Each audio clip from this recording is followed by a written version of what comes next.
ku salaamay salaanta islaamka assalaamu calaykum waraxmatullaahi wabarakaatu anigu masaajidka dhismihiisii waan ogaa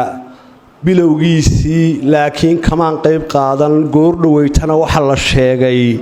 inay ka dhiman yihiin waxyaalo badan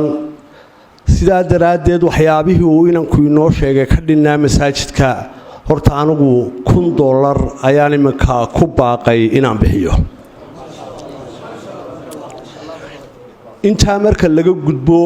waxaan hargeysana uga imi masaajidka quruxda badan inaan farxadda reer qoolbuulale kala qayb qaato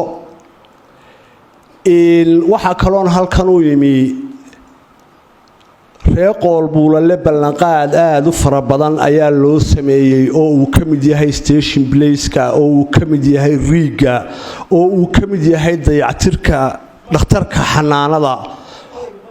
oo balligu ka mid yahay inaan intaa indhaindheeyo ayaan anigu shakhsiyan u yimi oo markaan codka shacabka ku hadlo oo aan xukuumadda gaadhsiiyo inaan wixii loo ballanqaaday laga qaban qodobka kale aan u yimina waxa weeyaan in la ii duceeyo oo si wanaagsan la igu duceeyo